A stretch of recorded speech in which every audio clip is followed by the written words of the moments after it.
సౌందర్య తన అందంతో అభినయంతో ఎంతో మంది అభిమానులను సొంతం చేసుకుంది.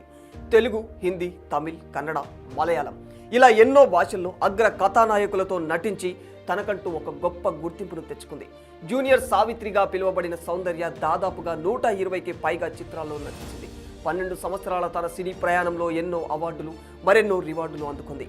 సినిమాల్లో ఇంత సక్సెస్ చూసిన సౌందర్య తన పర్సనల్ అండ్ పొలిటికల్ లైఫ్లో ఎక్కువ సక్సెస్ని చూడలేకపోయింది. పెళ్ళైన ఏడాదికే తన భర్తని, సినీ అభిమానులందరినీ షాక్కి గురి చేస్తూ హెలికాప్టర్ ప్రమాదంలో మరణించింది. అసలు ఆ ప్రమాదం ఎలా జరిగింది? దాని వెనక ఉంది ఎవరు? కావాలని ఈ ప్రమాదాన్ని ఎవరైనా చేయించారా? ఇంతకీ ఆ రోజు ఏం జరిగింది? ఈ విషయాలన్నింటి గురించి ఈ వీడియోలో క్లియర్గా తెలుసుకునే ప్రయత్నం చేద్దాం. ఇక మ్యాటర్లోకి వెళితే సౌందర్య జూలై 18, 1972న బెంగళూరులో పుట్టారు. ఈమె అసలు పేరు సౌమ్య. సౌందర్యకి ఒక బ్రదర్ కూడా ఉన్నారు. అతని పేరు అమర్నాథ్. సౌందర్య ఇంటర్ హాలిడేస్లో ఆమె ఫాదర్ కెఎస్ సత్యనారాయణతో కలిసి షూటింగ్ సెట్స్కి వెళుతూ ఉండేది. ఒకరోజు హంసలేఖ మ్యూజిక్ డైరెక్టర్ సౌందర్యని షూటింగ్ సెట్లో చూసి తను డైరెక్ట్ చేస్తున్న గంధర్వ మూవీలో ఒక చిన్న రోల్ చేయమని అన్నారట. కానీ సౌందర్యకి మూవీస్లో యాక్టింగ్ చేయడం అంటే ఇష్టం లేదు. ఆమె డాక్టర్ అవ్వాలని అనుకున్నారు. కానీ ఆ సినిమా మ్యూజిక్ డైరెక్టర్ సౌందర్య వాళ్ళ ఫాదర్కి ఒక మంచి ఫ్రెండ్ అవ్వడం వల్ల ఇష్టం లేకపోయినా ఆ మూవీలో యాక్ట్ చేయడానికి ఒప్పుకుంది. అయితే ఈ మూవీ చేస్తున్న టైంలోనే సౌందర్యకి మరో మూవీలో హీరోయిన్గా డెబ్యూ చేయడానికి ఆఫర్ వచ్చింది. ఆ మూవీ పేరు బానాన్న ప్రీతిచు.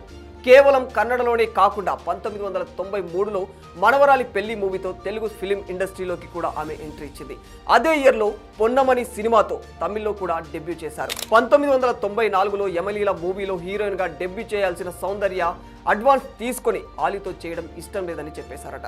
ఇక 1995లో కోడి రామకృష్ణ డైరెక్షన్లో వచ్చిన అమ్మోరు మూవీతో సౌందర్య కెరీర్ మారిపోయిందని చెప్పుకోవచ్చు. ఈ మూవీ చాలా పెద్ద బ్లాక్ బస్టర్ అవడంతో చాలా మంది స్టార్ హీరోలతో ఛాన్సెస్ వచ్చాయి ఆమెకు. ఇదే ఇయర్లో అమ్మోరి యాక్టింగ్కి గాను సౌందర్యకి సౌత్ ఇండియా నుంచి ఫిల్మ్ఫేర్ అవార్డు కూడా వచ్చింది. కానీ అదే ఇయర్లో వాళ్ళ నాన్న అన్ఫార్చునేట్గా మరణించారు. వాళ్ళ నాన్నకి గుర్తుగా ఏదైనా చేయాలనే ఉద్దేశంతో తన నాన్న ప్రొడక్షన్ బ్యానర్లోనే ఒక మూవీని తీయాలని అనుకుంది. దానికోసం చాలా స్క్రిప్ట్స్ కూడా చూసింది. కానీ ఆమెకు ఏవి కూడా నచ్చలేదు. ఫైనల్గా 2002లో ఒక స్క్రిప్ట్ నచ్చడంతో ఒక మూవీని ప్రొడ్యూస్ చేశారు ఆమె. ఆ మూవీ పేరు ద్వీప. దీనికి గాను సౌందర్యకి నేషనల్ అవార్డు కూడా వచ్చింది. ఇలా సౌందర్య తన మొత్తం కెరీర్లో 120కి పైగా సినిమాలు చేశారు. హిందీలో అయితే అప్పటి ఇండియాకే టాప్ యాక్టర్ అయిన అమితాబ్ బచ్చన్తో సూర్యవంశ్ అనే మూవీ చేశారు. ఇలా కేవలం హిందీలోనే కాకుండా ప్రతి ఇండస్ట్రీలో ఉన్న top heroes like Chiranjeevi, Kamal Haasan, Mohan Lal, Rajinikanth ఇలా ప్రతి ఒక్కరితో తీశారు సౌందర్య.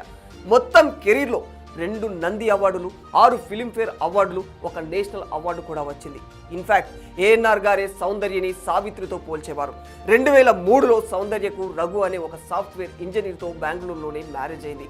ఇక 2004లో వచ్చేసి ఆమె ఆపత్మిత్ర మూవీ అయితే ఏకంగా థియేటర్స్లో 1 సంవత్సరం పాటు ఆడింది. కానీ ఈ మూవీ ఆమె చనిపోయిన తర్వాత రిలీజ్ అయింది. పెళ్ళైన నెక్స్ట్ ఇయరే సౌందర్య బీజేపీ పార్టీలో జాయిన్ అయ్యారు. సౌందర్య పాలిటిక్స్కి రావడానికి మెయిన్ రీజన్ తన బ్రదర్ అయిన అమర్నాథ్తో కలిసి సంస్కార్ భారతి అనే ఆర్గనైజేషన్కి సోషల్ సర్వీసెస్ చేసేవారు వీరు. ఈ సంస్కార్ భారతి ఆర్గనైజేషన్కి ఇండియా మొత్తం మీద 1200 బ్రాంచ్లు ఉన్నాయి. ఈ సంస్కార్ భారతి ఆర్గనైజేషన్ యొక్క మెయిన్ మోటివ్ వచ్చేసి భారతీయ కళలు, లలిత కళలు అండ్ మన సంస్కృతిని ప్రమోట్ చేయడం. దీనికి వన్ ఆఫ్ ద లీడర్గా కూడా సౌందర్య బ్రదర్ ఉండేవారు. 2004లో ఇండియా మొత్తం ఎలక్షన్స్ అడావుడి జోరుగా కొనసాగుతూ ఉంది. ఒక పక్క టీడీపీ, బీజేపీ ఉంటే ఇంకొక పక్క కాంగ్రెస్, టీఆర్ఎస్ కలిసి పోటీ చేయబోతూ ఉన్నాయి. వరుసగా 3వ సీఎం అవ్వాలని చంద్రబాబు నాయుడు, మళ్ళీ కాంగ్రెస్ను ఎలాగైనా సరే అధికారంలో నిలబెట్టాలని వైఎస్ రాజశేఖర రెడ్డి ఇద్దరు హోరాహోరీగా ప్రచారాలు చేసుకోవడం మొదలుపెట్టారు. ఈ ప్రచారంలో భాగంగా ఎందరో మూవీ స్టార్స్ ప్రత్యక్షంగా, పరోక్షంగా వాళ్ళు అభిమానించే పార్టీలకి సపోర్ట్ చేయడం స్టార్ట్ చేశారు. ఆ టైంలో సౌందర్య బీజేపీ పార్టీలో జాయిన్ అవ్వడం వల్ల ఆ పార్టీ తరఫున కరీంనగర్ ఎంపీ క్యాండిడేట్ విద్యాసాగర్కి సపోర్ట్ చేయడానికి బెంగళూరులో ఉన్న జక్కూర్ ఎయిర్పోర్ట్ నుంచి ఒక హెలికాప్టర్లో కరీంనగర్కు బయలుదేరారు. హెలికాప్టర్ స్టార్ట్ అయిన ఒక 15 నిమిషాలకే చాలా మిస్టీరియస్గా క్రాష్ అయిపోయింది. దీనివల్ల సౌందర్య గారు చనిపోయారు. ఈ యాక్సిడెంట్లో కేవలం సౌందర్యనే కాకుండా pilot Philips and Soundarya brother అయిన అమర్నాథ్, బీజేపీ క్యాండిడేట్ రమేష్ కాడం కూడా ఉన్నారు. ఈ హెలికాప్టర్ పేరు వచ్చేసి సెస్నా E180. దీన్ని అగ్ని ఏరోస్పోర్ట్స్ అడ్వెంచర్స్ అకాడమీ నుంచి రెంటుకు తీసుకున్నారు.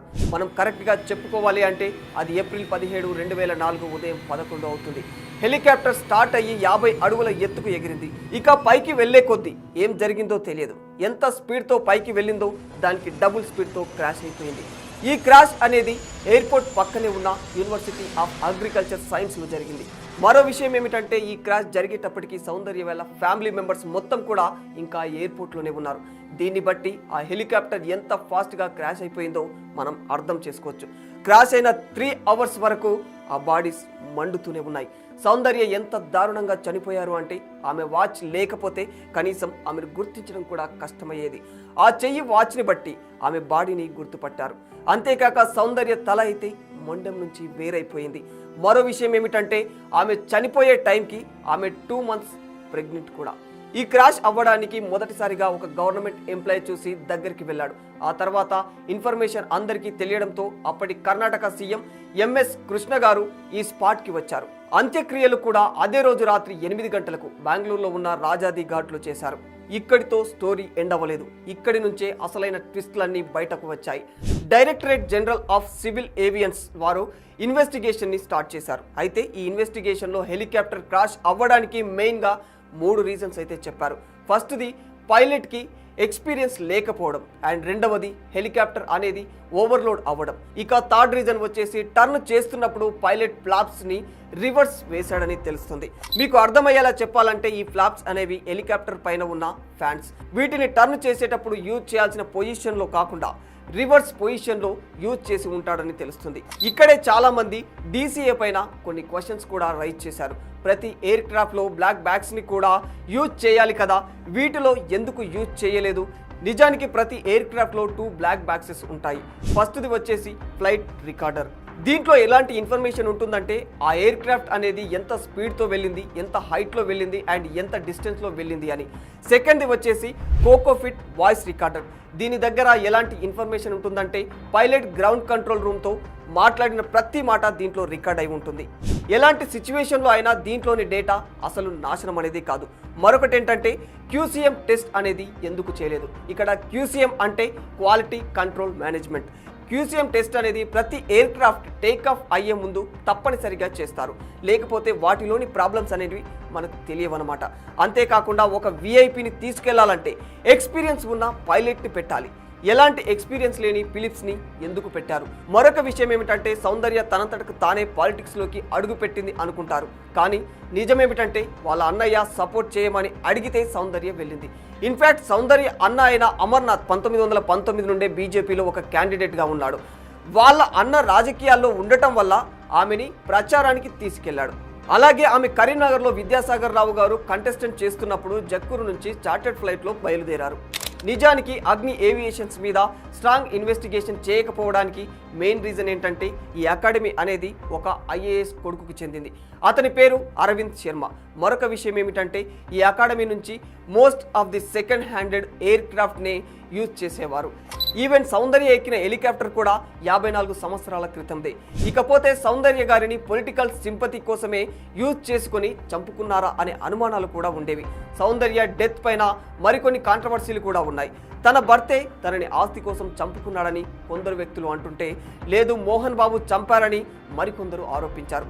దాదాపు 20 ఏళ్ల క్రితం చనిపోయిన సౌందర్య మరణం వెనుక మోహన్ బాబు హస్తం ఉందంటూ ఖమ్మం జిల్లా వాసి అయిన ఎదురుగట్ల చిట్టివల్లు అనే వ్యక్తి తాజాగా ఖమ్మం కలెక్టరేట్కు, ఖమ్మం రూరల్ పోలీసులకు ఫిర్యాదు చేశాడు. దీంతో సౌందర్య మరణం వెనుక నటుడు మోహన్ బాబు హస్తం ఉందని వస్తున్న ఆరోపణలకు ఆమె భర్త రఘు స్పందించారు. మోహన్ బాబుతో తమకు ఎలాంటి ఆస్తి గొడవలు లేవని, సౌందర్య మరణం ప్రమాదవశాత్తు జరిగిందేనని చెప్పుకొచ్చారు. ఇక ఇలాంటి సీరియస్ మ్యాటర్లో కూడా ఒక సిల్లీ కాంట్రవర్సీ నడిచింది. ఆపత్ మిత్ర మూవీ తీస్తున్న టైంలో చంద్రముఖి ఆమెను ఆవహించిందట. ఆ సమయంలోనే చంద్రముఖి ఆమెను బలి తీసుకుందని కొందరు అంటుంటారు. నిజానికి ఈ మూవీ ఆమె చనిపోయిన తర్వాత రిలీజ్ అయింది. సేమ్ ఇలానే ఆపత్ మిత్ర 2 రిలీజ్ అవ్వకముందు విష్ణువర్ధన్ కూడా చనిపోయారు. ఈ రెండింటిని కంపేర్ చేసి చంద్రముఖి చంపేసిందని చాలా మంది అనుమానించారు. ఇక్కడ మనం ఒక విషయం గమనించాల్సింది ఏంటంటే సౌందర్య విష్ణువర్ధన్ని చంపేసిన చంద్రముఖి ఎందుకని జ్యోతిక రజనీకాంత్లను వదిలేసింది? అయితే ఇదంతా ఫేక్ అనమాట. అసలు విష్ణువర్ధన్ చనిపోవడానికి రీజన్ ఏంటంటే అతనికి బ్రెయిన్ స్ట్రోక్ రావడం. ఇక సౌందర్య చనిపోవడానికి కారణం హెలికాప్టర్లో సాంకేతిక లోపం ఏర్పడటం, ఆ సమయంలో పైలట్ కాస్త అశ్రద్ధగా ఉండడం, ఇంకా ఆమె ఆయుష్ అదృష్టం అంతవరకే ఉండడం. అంతేకాని సౌందర్య మరణం వెనక ఎలాంటి కుట్ర కోణాలు లేవనేది ఆమె మరణంపై వచ్చిన ఆరోపణలే నిరూపిస్తూ ఉన్నాయి. ఏది ఏమైనా సౌందర్య లాంటి ఒక గొప్ప యాక్టర్ని కోల్పోవడం అనేది మాత్రం ఇండియన్ సినిమాకి ఒక తీరని లోటుగానే చెప్పుకోవచ్చు. For more videos like this, subscribe Big TV channel.